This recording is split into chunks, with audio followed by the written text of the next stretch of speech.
नमस्कार, आप देख रहे हैं कैपिटल टीवी बिहार। मैं हूं आपके साथ सृष्टि शाह। बिहार में नई सरकार हर क्षेत्र में काम कर रही है, एक विकास की गाथा लिखने की कोशिश कर रही है। लेकिन क्या वो अस्पतालों में सुधार कर पा रही है? क्या वो उन लंबी कतारों को खत्म कर पा रही है? और क्या वो मरीजों के लिए कुछ खास सुविधा लाई? ये सभी सवाल सरकार से हैं। तो चले इस वीडियो में एक ग्राउंड रिपोर्ट के मुताबिक बिहार के अस्पतालों के बारे में जानते हैं, उसकी व्यवस्था के बारे में जानते हैं कि कितना सुधार हुआ है और कितना बाकी है।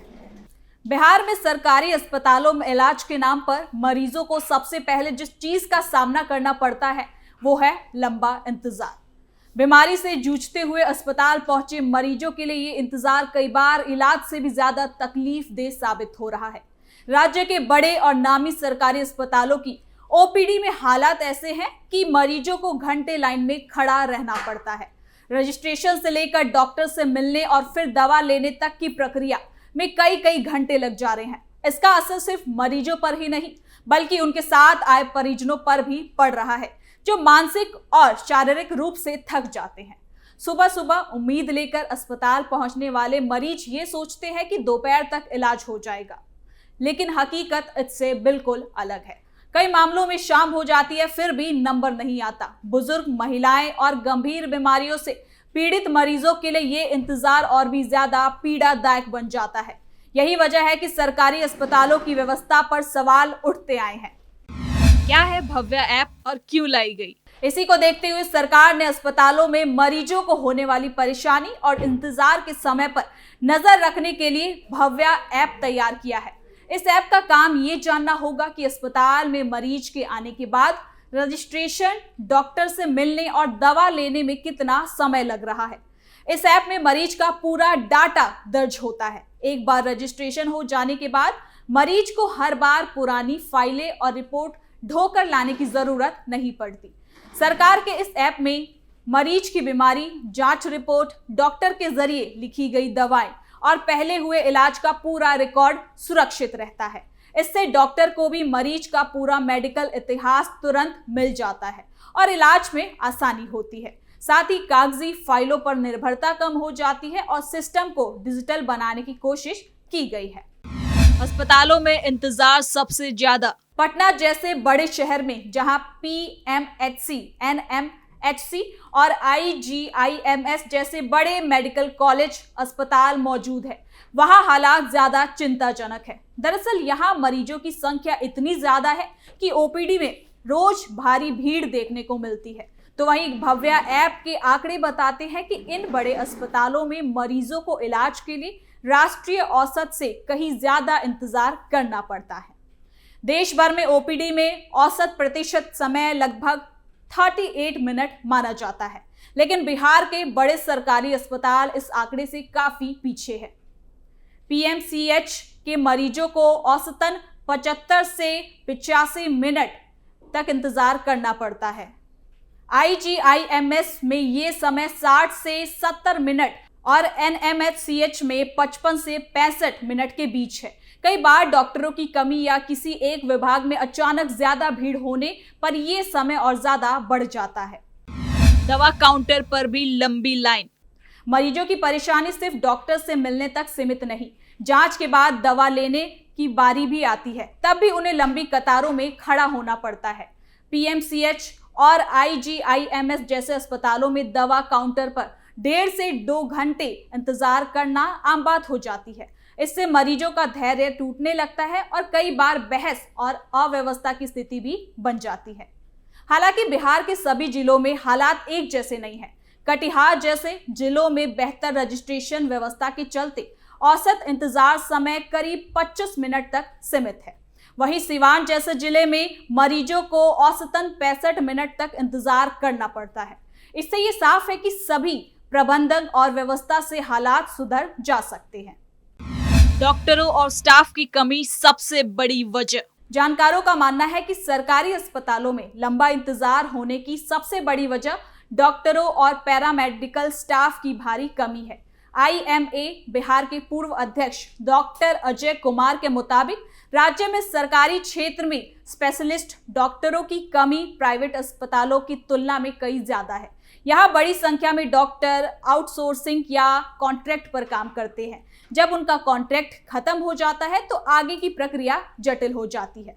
इसके अलावा कॉन्ट्रैक्ट पर काम कर रहे डॉक्टरों के लिए प्रमोशन और सैलरी बढ़ने जैसी सुविधाएं नहीं होती हैं। ऐसे में कुछ समय काम करने के बाद वो प्राइवेट हॉस्पिटल में प्रैक्टिस की ओर रुख कर लेते हैं। इसका सीधा असर सरकारी अस्पतालों की ओपीडी पर पड़ता है। एक डॉक्टर पर सैकड़ों मरीज। तो वही डॉक्टर बताते हैं कि सरकारी अस्पतालों में एक डॉक्टर पर सैकड़ों मरीजों की जिम्मेदारी होती है। रजिस्ट्रेशन काउंटर पर 1 मिनट में पर्ची कट सकती है, लेकिन डॉक्टर जब मरीज को देखते हैं तो उन्हें 5 से 10 मिनट का समय देना ही पड़ता है। ऐसे में डॉक्टर के पास मरीजों की लंबी लाइन लगना भी स्वाभाविक हो जाता है। मेडिकल कॉलेज अस्पतालों में हालात इसलिए भी जटिल है क्योंकि ये अस्पताल बड़े परिसर में फैले होते हैं। रजिस्ट्रेशन काउंटर एक जगह, ओपीडी दूसरी जगह और दवा काउंटर किसी और हिस्से में होता है। मरीजों को एक जगह से दूसरी जगह जाने में काफी समय लगता है।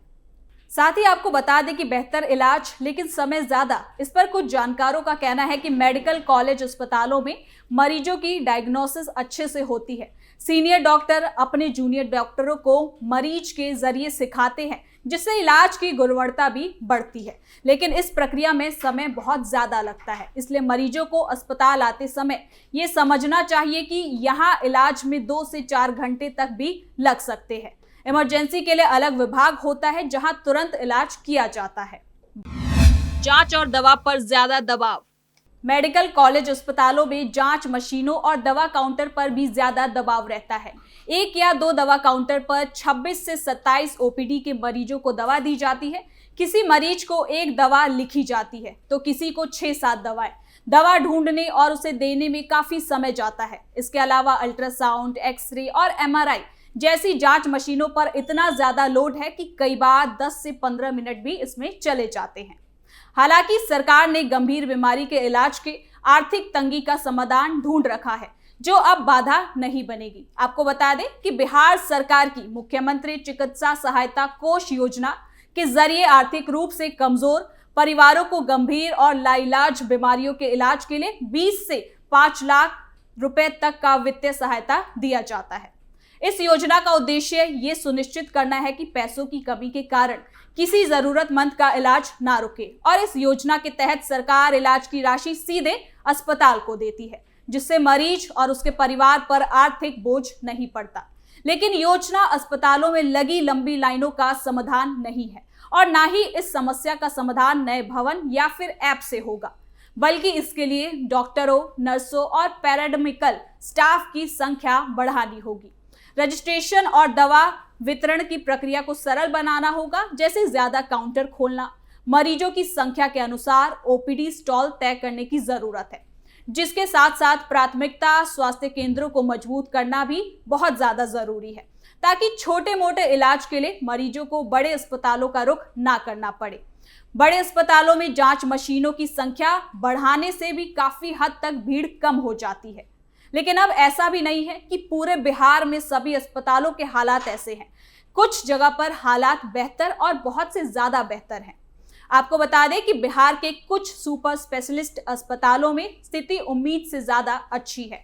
पटना के न्यू गार्डिनर रोड अस्पताल में मरीजों को 30 मिनट से 1 घंटे के भीतर रजिस्ट्रेशन, डॉक्टर से मुलाकात और दवा मिल जाती है। यहाँ भव्य ऐप के जरिए स्टॉल बुक करने की भी सुविधा है। बुजुर्ग मरीजों के लिए डाटा ऑपरेटर मदद कर रहा है। साथ ही आपको बता दें कि केंद्रीय स्वास्थ्य मंत्रालय ने भव्य ऐप के आधार पर बिहार को हाई फोकस स्टेट की श्रेणी में रखा है। इसका मतलब है कि स्वास्थ्य सेवाओं में सुधार के लिए यहाँ खास ध्यान देना जाना चाहिए। सरकार इंफ्रास्ट्रक्चर, डॉक्टरों की बहाली और डिजिटल सिस्टम सुधारने की योजना बना रही है, लेकिन रिपोर्ट और हालातों को देखते हुए अस्पतालों में अभी बहुत से सुधार करना बाकी है।